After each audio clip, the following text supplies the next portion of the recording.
Public Works and Engineering Services meeting for July 26th. Have a full quorum this morning. Approval of the previous. Move to approve, sir. Second. Johnson, the agenda. I believe it's ready, Mr. Chairman. Okay. Don't think we have any presentations this morning, no consent, so we'll move right into the debate agenda. Doctor, Thank you, sir. You're up. Yes, sir. First one I have for you is a proposal from Axon Enterprises. This is for the interrogation room in the new Sheriff's Administration building we're under construction with now. We have a quote here for roughly $95,500. However, you're aware that prices are changing daily basis. We do have this contract, or this quote is valid through August 3rd. We're hoping they hold that price, but we're asking for approval up to $100,000. Will come out of the 17 to 22 splost for his building construction, so staff is recommending approval. On this, there's ongoing, this is like a 5-year deal or something, and is there a yearly fee? This covers for 5 years. Okay. After that, he will experience a fee. I have spoken with his staff. They are aware that they will have to budget this in their budget from here on out. They cannot be a splost purchase from here on out. Okay. So he's prepared to put it in his budget. But I think it's like $15,000 a year for everything. But that's 5 years out. Is this a third party that tracks and keeps the data? I believe so. Yes, it's a cloud service, so they are holding the data, and it's chain of command. It's basically they have to have for evidentiary. I'll be able to answer that better than I can. I think it was some add-on services too, but you had to enable or flip it on or something, or There was a startup fee that was of $4,500 that was the end that I don't know that they're gonna do. I'm not sure. That's up to the sheriff. We did include that in the cost. But I believe there are other features he can pay for in the future if he wants to turn those features on. That's correct. Move to consent, sir. Second.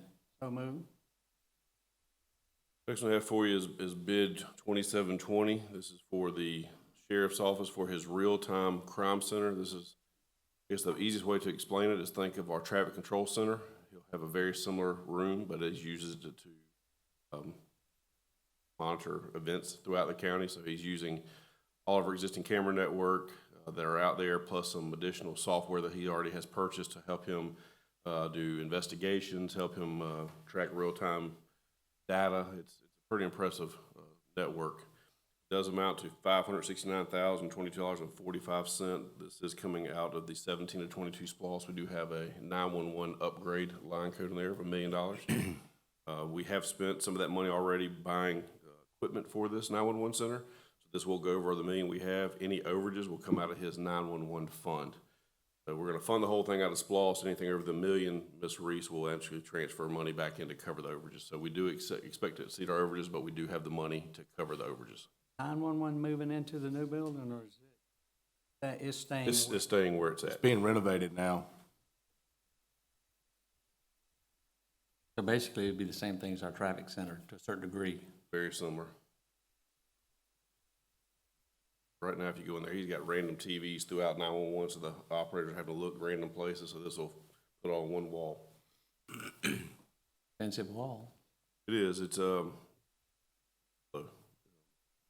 of fact, I think he just had a case. They have the wall up yet, but he was using the software on individual monitor, was able to solve a crime in a matter of minutes that he'd been fighting on for days. Move to consent. Second. So move. Gordon, I believe you're up. Sir, good morning. Morning. I have one item for you to consider this morning on the agenda. We have a 20-year-old piece of equipment that was installed when we built the High Service Pump Station 3 at Jim Blanchard plant, and it's a highly computerized piece of equipment that controls our generators. Currently, the software is outdated and the touchscreen is failing, and we have to go pull fuses basically to transfer the generator. We have to do it manually. So it's not operating properly, and we need to upgrade this piece of equipment. It powers everything at the Jim Blanchard plant except for High Service Pump Station 2 and 3. So if it were to go out, we'd be in trouble producing water. So it's time to replace this piece of equipment. We had budgeted $500,000 to replace it. John went in and negotiated. There were several items like paralleling with Georgia Power, other things we didn't do, have no intent to do with the generators. We were able to negotiate out and have a quote for $299,685.55. Since this is an existing item, it is a sole source item through Yancey Caterpillar, and staff recommends the approval of the equipment upgrades. Something that or is it a time frame that's gonna be way out there that you? I'm not sure. John, did they give you a estimate? For next July, so it'll be done in this budget year. Yes, sir. How old is the current one, did you say? About 20 years old. I think it was 2004 it was installed. Move to consent. Second.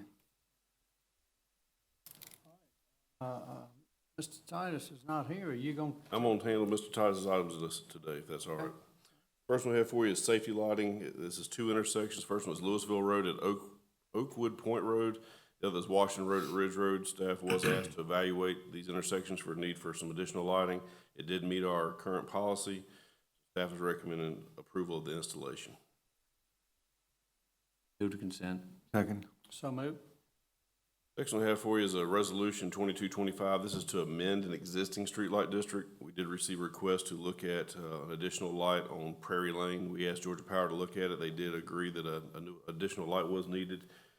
We recommended installation of the new light, $210.72 to cover the annual utility cost and $481.75 for the upfront pole cost. Staff recommends approval.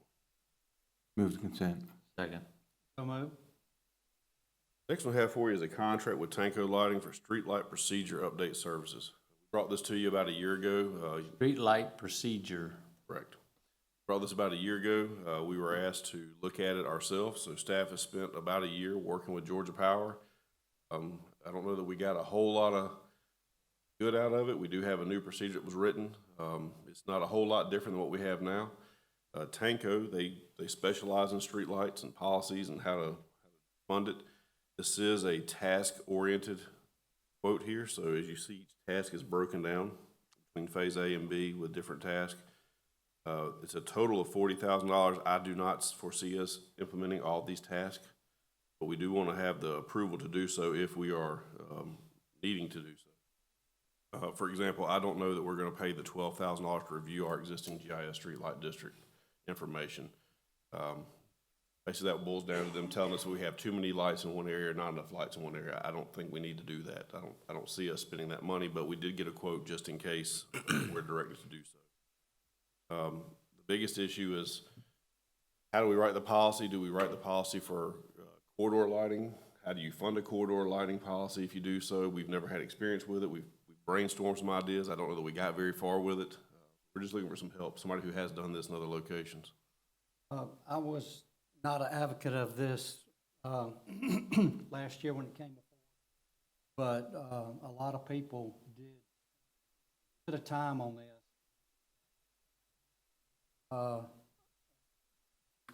Mr. Titus and several other staff members last week. But the work we have done in a year, we didn't make any progress as far as how to come up with implementing, and are we going to move forward with corridor lighting, or how would we move forward with that? How would you fund it? So there was a lot of questions. Streetlight fee or fund now, we just received like everybody else on their power bill, we just received a large increase on every light that we have in the county. So at some point in time, we're gonna have to look at how we're going to, time to raise that. I don't know. How are we gonna continue to fund upfront costs for builders and developers? Who needs to put this stuff in? Builder or developer paying for it as they're doing a development. So there's a lot of questions just implementing or implementation for how to get it going. seemed to be a question or whatever, and these guys are supposedly the experts from what I was told in that meeting. The corridor lighting, going back to it, really don't have that. We safety light, just approved two this morning. At some point in time, are we going to have to add corridor lighting?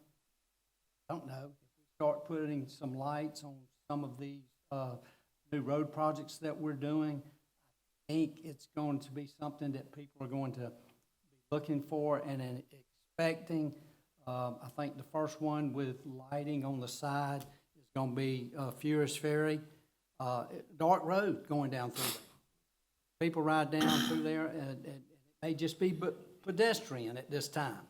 But I think when you start seeing the light and it's helping people navigate at night, I think we're going to start getting requests for looking at that on a more broad basis throughout the county. So I think at some point in time, we're going to have to address it. I just don't want to see us get in a issue with funding and how we do this and our fund running short, and it's time to address it before we spend all the money for other people. So This all about trying to figure out how to pay for it? How to pay for it, requirements, do we require streetlights in every neighborhood or not? Do we require streetlights along commercial corridors? Do we dictate a certain type of streetlight? It's a lot of questions that have to be asked. Biggest thing is, how do you fund it all if you do require it?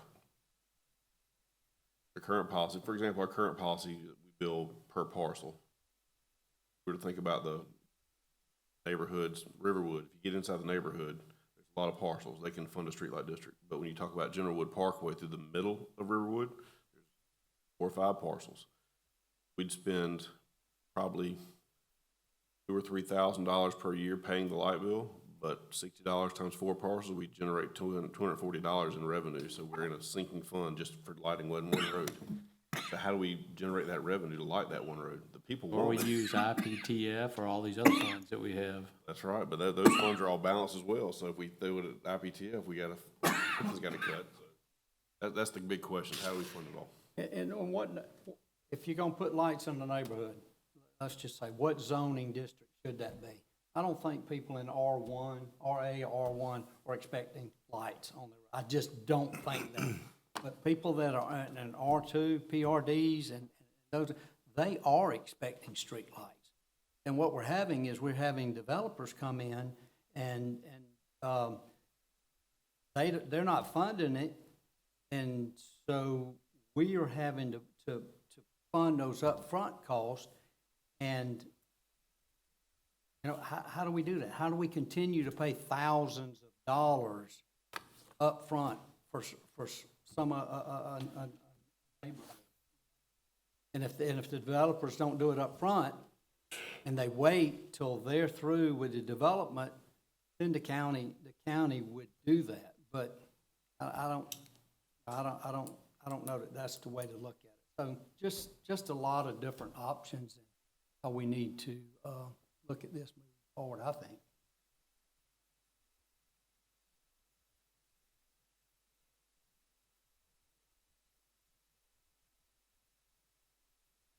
That's an awful lot of money. Let's go over to debate. Sure. Move to debate. Yes, sir. So move to debate. Next item.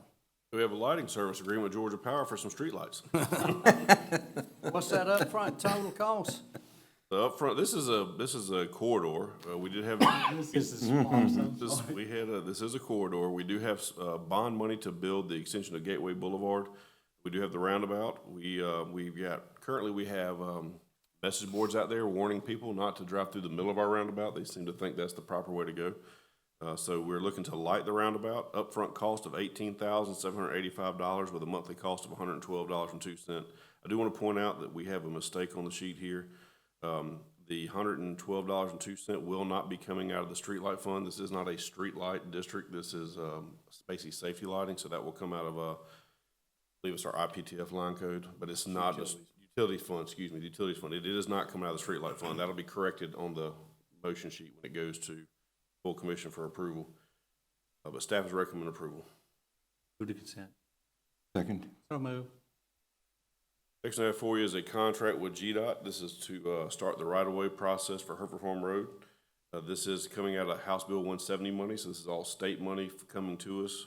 We have to sign this contract in order to do this work and receive the reimbursement from GDOT. This is from Hereford Farm Road, from Columbia Road to North Bel Air Road. It's about $15,390,000, and staff is recommending approval of this contract. This is part of year two, and so, help me remember, did we agree that they would do the engineering work, or we do it, because This, I can't remember where we stood on that. this project was, we put Them this, oversee or us oversee? correct, this project has 3 different funding sources. We started out with the MPO to get the design underway. We asked for the remainder funding in TIA. During negotiations, you offered to cut that back, and Commissioner McMurray offered to add House Bill 170 money. We have MPO money, House Bill 170 money, and then we'll have TIA 2 money for construction. So we are overseeing everything. Okay. This contract allows us to oversee the right-of-way. We'll enter another contract in the future to oversee construction. When would this right-of-way work start? We're looking to start as soon as it's executed, get it back to the DOT. So hopefully the next 2 months, we're out there knocking on doors. A lot, do we know how many? Parcels? Just a bunch. It's 180 maybe? I'll get It's a lot. that done by the end of the year. End of a year. Yeah, a year. Hoping to go to construction by 26. Probably take us 2.5 years or so to get the right-of-way purchased, and then 26 is when we're estimating the TIA funds are available for construction. We are evaluating an RFP right now for help on this process of buying this property, but that'll come to you at a later date, help speed that up. Move to consent. Second. So move. Next I have for you is a contract with American Environmental Construction Services for hotspot excavation, disposal, and restoration. So as part of the Horizon South widening process, we bought some land, we had it tested, we found some hazardous chemical in the ground down on Horizon South, just past the John Deere Parkway, John Huffman area. There was a business there, I believe they made hydraulic hoses, and the cleaner they used to clean the hoses, some of it leached out. We did find this hot spot. It's about 10 foot wide by about 6 foot deep. This proposal has 2 costs. Cost 1 is about $25,000. That's if the material can be disposed of at a landfill, and then it's about $45,480.10 if it has to go to a specialized landfill. Went ahead and we're asking for permission for the higher amount in the event it is considered hazardous and has to go to a hazardous material rated landfill. Yucca Mountain. That's up to the contractor. I don't know where he takes it, but Yucca Mountain's fine with me. So just so you know, when they do dig this, they will put it all in roll-off dumpsters and leave those on the side of the road. They can't move the hazardous material from where it's at, so they have to leave it there until all the testing comes back, and then once the testing comes back, it'll be hauled to the proper site. But I'll have to do some lane closures, but How long is this gonna take? probably 2 weeks, probably 2 days of actually work on the side of the road, and then the containers will probably sit there on the side of the road for 2 weeks while we get the testing done. We're told where to put it. So $45,000 is all in to get everything at the worst case scenario, 25 best case scenario. Staff is recommend approval. Move to consent. So move. Next I have for you is acceptance of improvements for MSG Clear Sky LLC. This is a permanent utility easement for a water line. This is off of Bellevue Road, behind Augusta Marine, called Buff Road, I believe. Changed the name to Clear Sky. A filter plant that was built. They're dedicating the easement over a county water line, dedicating to the county. So staff is recommend acceptance. Move to consent. Second. So move. For you is acceptance improvements for River Island Section 2, Phase 3. This is for the road, storm. There are no ponds on this one. Water and sanitary sewer and all the right-of-way and easements associated with these improvements. Staff is recommend approval. There are ponds in it, but we're not accepting. Correct. Why would we, and just for clarity, this one we're not accepting the ponds, but the next one we are accepting ponds. Help me here. We don't accept water quality infrastructure. A lot of these developers choose to put the water quality infrastructure inside their retention ponds. If they do that, we don't accept it because they have a responsibility of maintaining that water quality infrastructure. There's other ways of doing it. They chose not to do it. They chose to put it in the pond, therefore they're going to maintain it. Okay, and so this will be passed to the HOA. HOA at some point in time. Correct. There's a, Type of communication ways, Yeah, so they know. when they're- notification, I mean, is it prudent to, they say, this is going down and this is what it is? You're gonna own it, you need to be aware of it. A more formal communication from the county is what I'm asking. understand. That's actually a question, should we do that? I don't know how we do it It's a- long-term. Right. It is, there's a maintenance plan requirement they have to file with us. That maintenance plan is transferred over to the HOA. Now, how we sit at a closing table with HOA and make sure they understand exactly what they're agreeing to, that's a tough one. I don't know how we do that. The question is in the hard deal. First HOA board may realize and know all of this. Fresh, and they're spending money on pools and entrances and cameras and everything else that goes with a HOA. But then, as it comes time that you have to do. 10 years later. That 10 years later, you have to do the maintenance on this pond, and it's $50,000 or $75,000. Nobody has I'm saying, is allocated. there any reason we don't give them a copy? Absolutely can. We just don't know when they transfer ownership to the HOA. Who the HOA is. Can we make that part of the requirement on the developer? I'm just thinking this Yeah. through, I should try, Yeah, it's just, once the HOA is established and something is in their name, it's a private action. I don't know how we're made aware of it. We'd have to. Involved in that. Given the nature of HOAs to come and go and then weaken over time, is there a process where we can bond this out and make them liable down the road in case they disappear? I have no idea. I can't answer that one. Mr. Driver? The thing about it, we get these calls when the county goes out and inspects these ponds and says, okay, you got to clean them up. Our phones start blowing up off the hook. We had no idea. It's gonna cost us $75,000 to get this back, da-da-da-da-da. Probably the better way to do it would just to be to require the developer to do everything, I won't say right, but to do everything up to county standards and do everything up to our water quality standards and turn them over to us and let us deal with them. But there's gonna be an upfront cost to that. Yes. In short, I guess. I mean, this is a big problem. This is a problem that's been going on for a while. You have retention ponds that just don't get kept up. Then you have HOAs that don't do anything about it, or you have developers that own it and the entity's defunct. So if you can make them do it up front, do it the right way, and we take it and maintain it, answer. I mean, I can put something in the deed of dedication that says, we're not taking your pond for these reasons, and therefore, X, Y, and Z. And so in the future, you could point to that and say, well, we told you way back then, but that's about it. The homeowners are still not gonna know. Yeah. That's- They're that's just the signing problem. documents in a closing table. They're not gonna have any idea. Well, here's the question. Answer it if you would for me.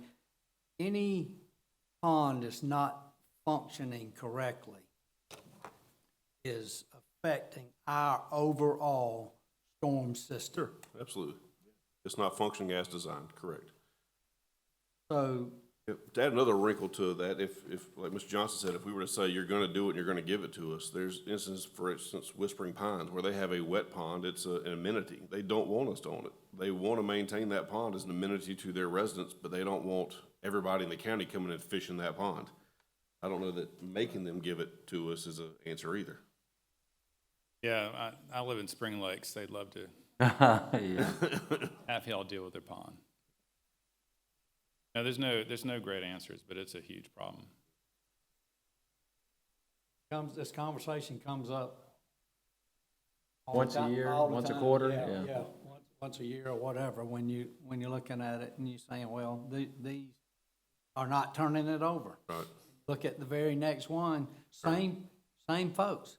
right. Same folks are doing these developments. Why you would choose one and why you wouldn't choose it, I don't know. 10% rule. Doesn't change his argument, but I understand your point. Yeah. Come up here, Kevin. Come on down, Kevin. I got you. What he's saying is, in this one, I said it's probably water quality. In this one, because they're proximity to the river, they're dumping straight to the river, they're not required to detain the water. But your argument doesn't change. This is an example of one group giving it to us, one group not giving it to us. This is just, they're not actually giving us a pond, there's no pond to give. Okay, Straight to okay, the river. okay. But your argument doesn't Okay, change. that was my question from the start, that started the whole conversation. But your question, you've asked me several times, why do we take some ponds, not others? That conversation we just had doesn't change. That's why. Don't talk about there, gotta talk up here.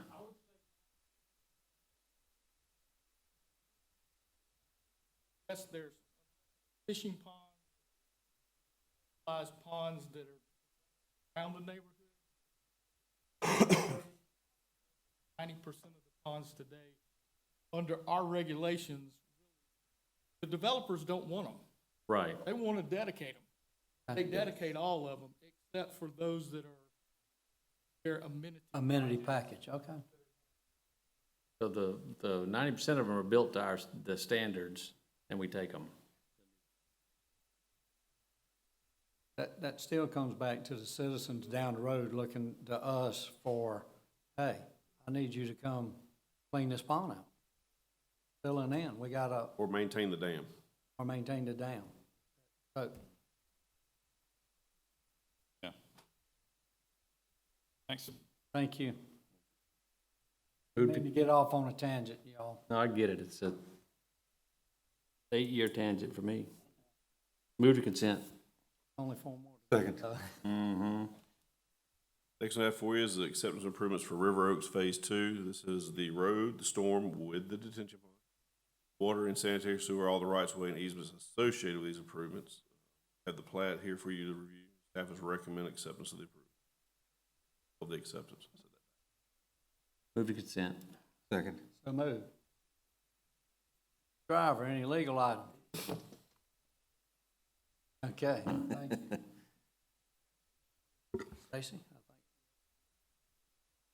Yes, sir. I have the year-to-date budget report and the water and sewer construction projects report for your review, and if you have any questions, I'll be glad to answer them. Have done, sir. I'm good, sir. All right, any commissioners or public comment? Have several executive items. What's I'll make a motion, we move them on to the full board. Second. We are adjourned at 9:03.